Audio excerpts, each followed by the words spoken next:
ബഹുമാന്യതരായ മലയാളി പ്രേക്ഷകരെ, ഞാൻ അവതരിപ്പിച്ചുകൊണ്ടിരിക്കുന്ന ഗാന്ധിജിയുടെ നീതിശാസ്ത്രം എന്ന ചാനൽ പരമ്പരയുടെ 13-ാം ഭാഗമാണ് ഇന്ന് അവതരിപ്പിക്കുന്നത്. അതിനു മുമ്പ് ഞാൻ എന്നെ ഒന്ന് പരിചയപ്പെടുത്താം. എൻ്റെ പേര് GK ബാബുരാജ് പടപ്പക്കര. എൻ്റെ നാട് കൊല്ലം ജില്ലയിലാണ്. സത്യത്തിൽ ഞാനൊരു മത്സ്യത്തൊഴിലാളിയായിരുന്നതുകൊണ്ട് തന്നെ എനിക്ക് കാര്യമായ വിദ്യാഭ്യാസമൊന്നും ലഭിച്ചിട്ടില്ല. അതുകൊണ്ട് നിങ്ങളെല്ലാവരും എൻ്റെ തെറ്റുകുറ്റങ്ങളൊക്കെ ക്ഷമിച്ച് എന്നോട് ആത്മാർത്ഥമായി സഹകരിക്കണമെന്ന് വിനീതമായി അപേക്ഷിച്ചുകൊണ്ട് ഞാൻ എൻ്റെ ഈ ചാനൽ പരമ്പര ആരംഭിക്കുന്നു. കഴിഞ്ഞ അധ്യായത്തിൻ്റെ തുടർച്ച തന്നെയാണ് ഞാൻ അവതരിപ്പിക്കുന്നത്. അതിൻ്റെ ഉള്ളടക്കത്തിലേക്ക് കടക്കും മുമ്പ് ഞാനൊരു സത്യം ആവർത്തിച്ച് പറയുന്നു. വായി തോന്നുന്നതൊക്കെ കോതയ്ക്ക് പാട്ടെന്ന് പറയുന്നത് പോലെ ആരെയെങ്കിലും ആക്ഷേപിക്കാനോ അപകീർത്തിപ്പെടുത്താനോ വായി തോന്നുന്ന എന്തെങ്കിലുമൊക്കെ വിളിച്ചു പറയുന്ന ഒരു തോന്നിയാസിയല്ല ഞാൻ എൻ്റെ ഉത്തമ ബോധ്യത്തിലുള്ളതും വ്യക്തമായ സത്യങ്ങളാണെന്ന് ബോധ്യമുള്ളതുമായ കാര്യങ്ങൾ മാത്രമേ ഞാൻ ഈ ചാനലിലൂടെ അവതരിപ്പിക്കുകയുള്ളൂ. അതുകൊണ്ട് തന്നെ ഞാൻ പറയുന്ന കാര്യങ്ങൾ സത്യമുള്ളതല്ലെന്നോ കള്ളത്തരമാണെന്നോ ആർക്കെങ്കിലും സംശയങ്ങളോ തർക്കങ്ങളോ ഉണ്ടെങ്കിൽ ഞാനതിന് വ്യക്തമായ തെളിവുകൾ നൽകാമെന്ന് അറിയിച്ചുകൊണ്ട് ഞാൻ ഈ എപ്പിസോഡിലേക്ക് കടക്കുകയാണ്.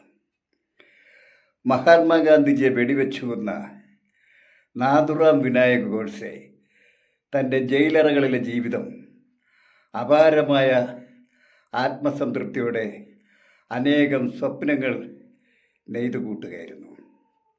അതിന് കാരണം അദ്ദേഹത്തിന് ലഭിച്ചുകൊണ്ടിരുന്ന പ്രശസ്തിയായിരുന്നു. ഇന്ത്യൻ പത്രങ്ങളും ലോകപത്രങ്ങളും മുഴുവൻ മഹാത്മാഗാന്ധിജിയെ വെടിവെച്ചു കൊന്ന നാഥുറാം വിനായക് ഗോഡ്സെയുടെ ചിത്രങ്ങളും പ്രസിദ്ധീകരിച്ച് ഒപ്പം അദ്ദേഹത്തിൻ്റെ ലക്ഷ്യങ്ങളും അദ്ദേഹത്തിൻ്റെ പ്രവർത്തനങ്ങളുമൊക്കെ വർണ്ണിക്കുന്നതിൽ അദ്ദേഹം ആനന്ദലഹരിയിലായിരുന്നു. അദ്ദേഹത്തിന് ലഭിച്ചുകൊണ്ടിരിക്കുന്ന പ്രശസ്തി അദ്ദേഹത്തെ മതോന്മത്തനാക്കി. ഇന്ത്യയിൽ അന്ന് വരെ ഒരാൾ പോലും അദ്ദേഹത്തെക്കുറിച്ച് അറിഞ്ഞിരുന്നില്ല. എന്നാൽ ഇന്ത്യയിൽ മാത്രമല്ല, ഇന്ന് ലോകം മുഴുവൻ അദ്ദേഹത്തെ അറിയുന്നു. നാളത്തെ ലോകം നാഥുറാം വിനായക് ഗോഡ്സെ ഒരു കൊച്ചുകുട്ടി പോലും അനുസ്മരിക്കും. ആ പ്രശസ്തിയിൽ ലഹരിമൂത്ത അദ്ദേഹത്തിൻ്റെ സ്വപ്നത്തിൽ അദ്ദേഹത്തിന് തോന്നി, എനിക്ക് മഹാത്മാഗാന്ധിജിയേക്കാൾ വലിയ മഹാനാകണം. അതായത് മഹാത്മാഗാന്ധിജി ഇന്ത്യയുടെ രാഷ്ട്രപിതാവാണെങ്കിൽ എനിക്ക് അഖണ്ഡ ഭാരതത്തിൻ്റെ രാഷ്ട്രപിതാവാണ്. അതിനുവേണ്ടി അദ്ദേഹം കണ്ടുപിടിച്ച ഒരു സൂത്രവിദ്യ അദ്ദേഹം തൻ്റെ മരണപത്രത്തിൽ എഴുതി വച്ചു. തൻ്റെ കുടുംബത്തിന് നൽകാനുള്ള ഒരേ ഒരു സമ്പത്ത് തൻ്റെ ചാരം മാത്രമാണെന്നും അതാകട്ടെ ഹൈന്ദവാചാരപ്രകാരം കടലിൽ ഒഴുക്കരുതെന്നും ഹൈന്ദവ ഭരണത്തിൽ ഏകീകരിക്കപ്പെടുന്ന ഉപഭൂഖണ്ഡത്തിലൂടെ പ്രവഹിക്കുന്ന സിന്ധു നദീതടത്തിലൂടെ അതൊഴുക്കുന്നതുവരെ തൻ്റെ ചിതാഭസ്മം തലമുറകളായി കൈമാറി കാത്തു സൂക്ഷിക്കണമെന്ന് അദ്ദേഹം തൻ്റെ മരണപത്രത്തിൽ ആവശ്യപ്പെട്ടു. പൂനെയിലെ ഒരിടുങ്ങിയ കെട്ടിടത്തിൻ്റെ 3-ാം നിലയിൽ നാഥുറാം വിനായക് ഗോഡ്സെയുടെ സഹോദരൻ ഗോപാൽ ഗോഡ്സെ പാർക്കുന്നു. ആ കെട്ടിടത്തിൻ്റെ 3-ാമത്തെ നിലയുടെ മുകളിൽ മട്ടുപ്പാവിൽ വാർപ്പിരുമ്പ് കൊണ്ട് രൂപരേഖ തീർത്ത സമ്പൂർണ്ണ ഇന്ത്യയുടെ ഒരു ഭൂപടം സ്ഥാപിച്ചിട്ടുണ്ട്. ആണ്ടിലൊരിക്കൽ നാഥുറാമിനെ തൂക്കിക്കൊന്ന നവംബർ 15-ാം തീയതി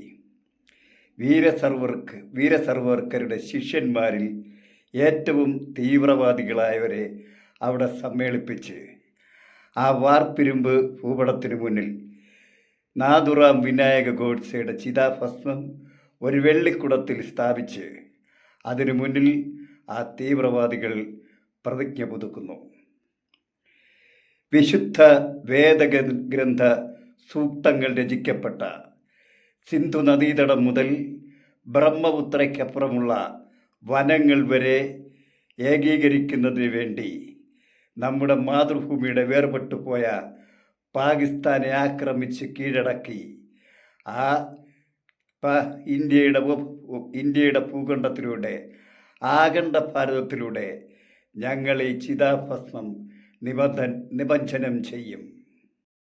വളരെ വർഷങ്ങൾക്ക് ശേഷം 2005 ഗോപാൽ ഗോഡ്സെ മരണപ്പെട്ടതിന് ശേഷം ആരാണ് ഈ ചിതാഭസ്മം സൂക്ഷിച്ചിരിക്കുന്നതെന്നോ ആരാണ് അതിൻ്റെ ഉത്തരവാദിത്വം നിർവഹിച്ചുകൊണ്ടിരിക്കുന്നതെന്നോ ലോകത്തിന് അഭ്യൂഹങ്ങൾക്കപ്പുറം വളരെ വ്യക്തമായ തെളിവുകൾ ലഭിച്ചിട്ടില്ല.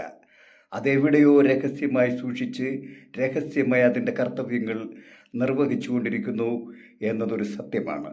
കാരണം നാഥുറാം വിനായക ഗോഡ്സെയുടെ ചിതാഭസ്മം ഇതുവരെ നിമജ്ജനം ചെയ്തിട്ടില്ല.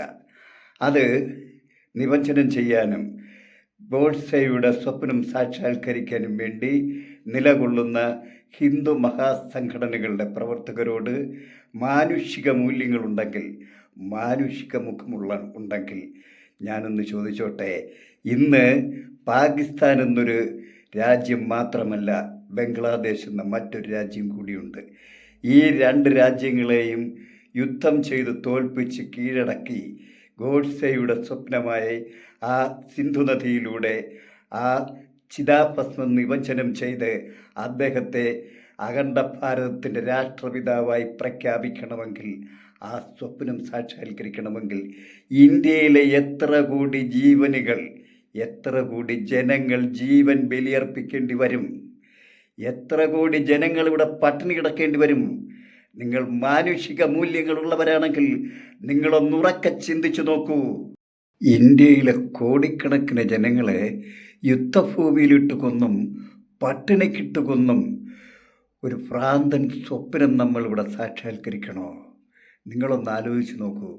കഴിഞ്ഞ 10 വർഷത്തിനുള്ളിൽ ചൈന നമ്മുടെ ഭൂപ്രദേശങ്ങളിൽ കടന്നു കയറി ലക്ഷക്കണക്കിന് കിലോമീറ്റർ ഭൂമി കൈവശപ്പെടുത്തി നമ്മുടെ ഭൂപടം തന്നെ മാറ്റി വരച്ചിട്ടും നമ്മുടെ നിരവധി പട്ടാളക്കാരെ മൃഗീയമായി കൊന്നൊടുക്കിയിട്ടും ചൈനയ്ക്കെതിരെ പ്രതികരിക്കാൻ ശേഷിയില്ലാതെ ഒരു പ്രേതത്തെപ്പോലെ മുട്ടാളത്തും വീമ്പിളക്കിയും കൊട്ടിഘോഷിച്ചും ലോകമാകെ നടന്ന് നമ്മുടെ ഭരണാധികാരികൾ സമാധാനത്തിന് വേണ്ടി യാചിക്കുന്നു.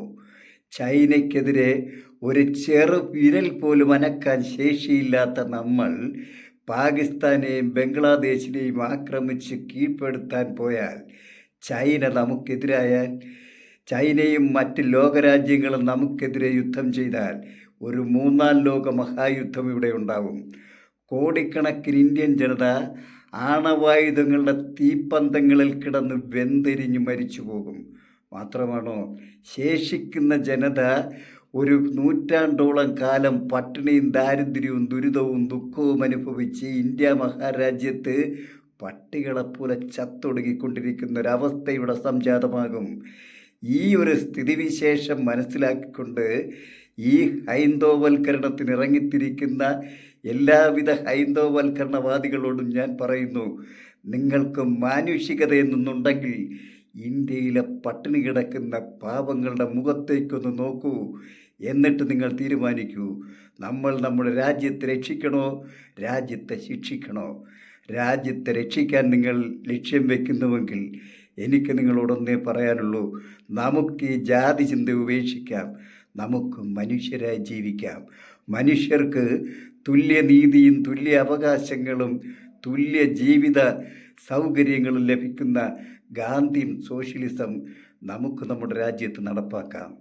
പ്രിയമുള്ളവരെ, എൻ്റെ പ്രേക്ഷകരെ, ഗാന്ധിയൻ സോഷ്യലിസം നടപ്പാക്കി സമത്വവും സമാധാനവും ഉറപ്പാക്കുന്നതിന് വേണ്ടി എൻ്റെ ഈ വീഡിയോ ഒരു ജനകീയ കൂട്ടായ്മ ഉണ്ടാക്കുന്നതിനായി എൻ്റെ ഈ വീഡിയോ നിങ്ങൾ സബ്സ്ക്രൈബ് ചെയ്തും മറ്റുള്ളവർക്ക് ഷെയർ ചെയ്തും കേരളമാകെ പ്രചരിപ്പിക്കണമെന്ന് ആവശ്യപ്പെട്ടുകൊണ്ട് വിനീതമായി അഭ്യർത്ഥിച്ചുകൊണ്ട് ഞാൻ എൻ്റെ വാക്കുകൾ ഉപസംഹരിക്കുന്നു.